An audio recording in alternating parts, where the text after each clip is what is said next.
Hariom. Knowledge plus channel में हम सभी विद्यार्थियों का स्वागत करते हैं। आज हरिओम करंट अवेयरनेस की जो टॉक नंबर 371 है और आज जो है 12 जून 2021 का दिन है और पिछले 3 या 4 दिनों से भगवान की ब्लेसिंग से इंडिया के अंदर जो कोरोना के केसेस हैं वो 1 लाख से कम आ रहे हैं और लगभग अभी रिसेंटली 11 जून के आंकड़े की अगर बात करें तो 84,000 के करीब केसेस आए। अगर एक्टिव केसेस की बात की जाए तो 10-11 लाख केसेस एक्टिव पड़े हुए हैं। अगर रिकवरी की हम बात करें तो लगभग हर रोज 1 लाख या 1.25 लाख के करीब लोग रिकवर हो रहे हैं। अगर टोटल आंकड़ों की बात करें तो इंडिया में लगभग 3 करोड़ के पास कोरोना का आंकड़ा जाने ही वाला है। मींस अब हम 7 लाख पीछे हैं कोरोना के आंकड़े की बात करें। मींस ये बड़े गौरव की बात नहीं है, लेकिन हमने आंकड़ा आपको दिया है। लगभग 2.93 करोड़ लोग कोरोना के इस रोग से प्रभावित हुए, लेकिन सौभाग्य है कि 2.79 करोड़ लोगों को रिकवर कर लिया गया और अब सिर्फ 10 या 11 लाख लोग ही एक्टिव केस के रूप में इस कोरोना की लड़ाई से, वायरस से लड़ रहे हैं। लेकिन बड़े दुर्भाग्य से कहना पड़ता है कि लगभग 3.69 लाख लोग इससे मृत्यु को प्राप्त भी हुए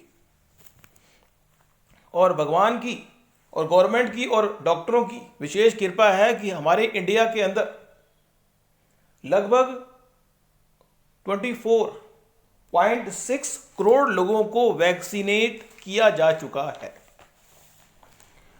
अब कुछ खबरों के बारे में बात करें कि कहते हैं कि महाराष्ट्र के अंदर 12 से 15 के बीच में, या कुछ और स्टेट भी हैं जहां पे बारिश मानसून आने की संभावना है और कहां पे महाराष्ट्र में, मुंबई में तो मानसून आया हुआ है और वहां पे दिक्कत आ रही है।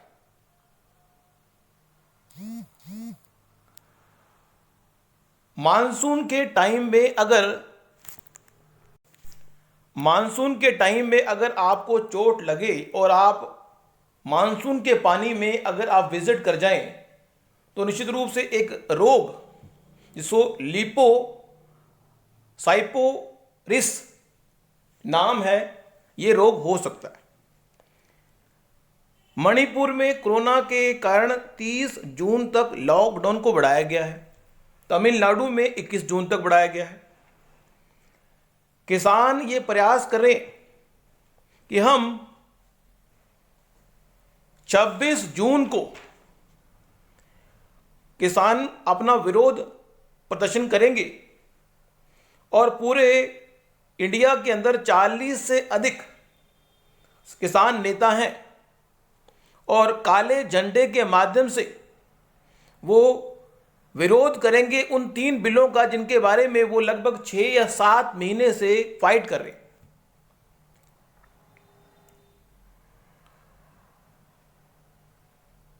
बैंक ऑफ बड़ौदा ने लोन के जो रेट हैं उनको डाउन किया है और किसान का मुद्दा तो है ही। अभी कांग्रेस जो विपक्ष है वो इस बात के लिए भी, नॉर्मली हम देख पा रहे हैं कि जो पेट्रोल की कीमत जहां 60-70 थी वो 90 के पास पहुंच गई और डीजल और पेट्रोल की दोनों की कीमत जो है वो 100 को पास करने वाली है। इस संबंध में सरकार ने एक बड़ा फैसला किया कि वो 50,000 करोड़ का एक मास्टर प्लान लेके आया है, जिसके माध्यम से इंडिया में लगभग 80% जो आयात है पेट्रोल का और डीजल का, कच्चे माल का, वो हम बाहर से करते हैं। अब SBI जब होता है कोई पीड़ित तो एसबीआई गवर्नमेंट ने कहा है, एसबीआई बैंक ने कहा है कि 5 लाख तक का लोन हम बिना किसी सिक्योरिटी के उन मरीजों को दे देंगे जो कोरोना से प्रभावित हुए हैं। अब कोरोना से जो मरीज प्रभावित हुए हैं वो लगभग 10 से 11 लाख का आंकड़ा रह गया। अब यह प्रयास भी किया जा रहा है कि किसानों को, जो मजदूर हैं, वन नेशन वन जो राशन कार्ड है वो पूरे देश में लागू हो। ये बात भी बड़ी जोरों से चल रही है।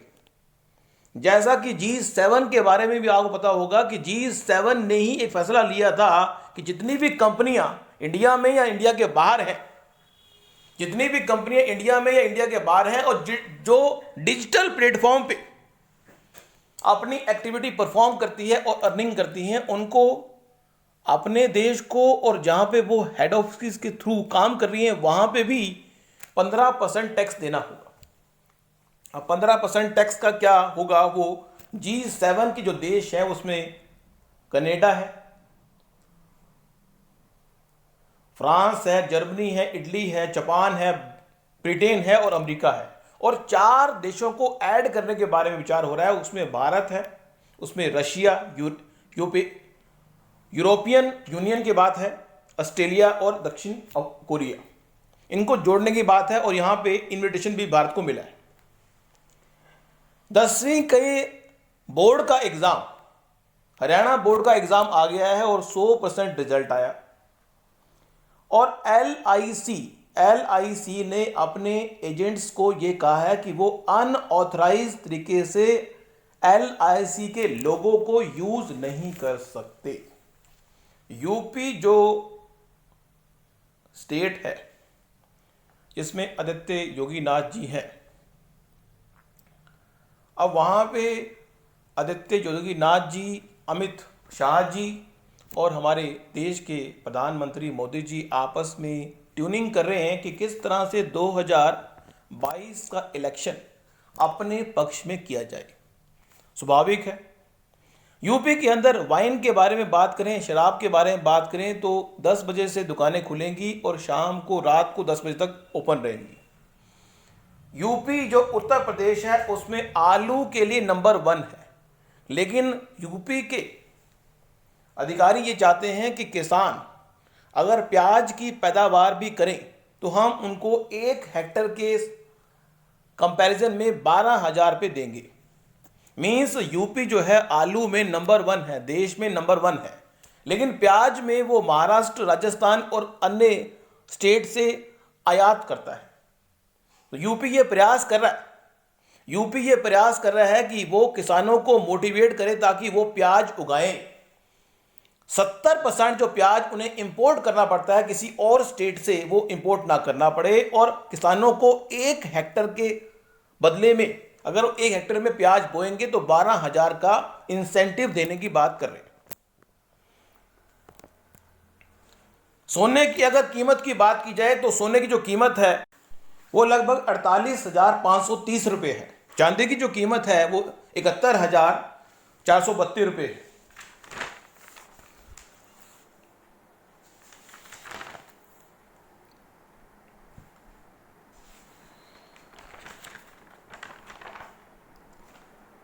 +2 का एग्ज़ाम का रिजल्ट अभी आना है, लेकिन 10th का एग्ज़ाम का रिजल्ट हरियाणा बोर्ड का आ गया है और सब बच्चों के रिजल्ट जो हैं बड़े अच्छे आ रहे हैं।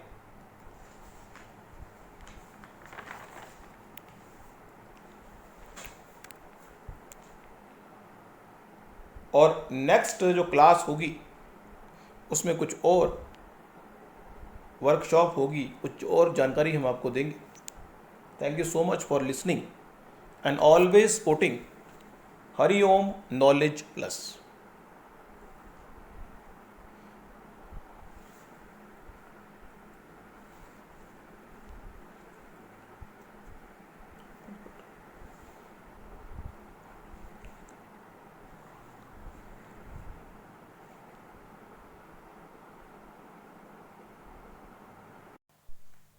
Hariom knowledge plus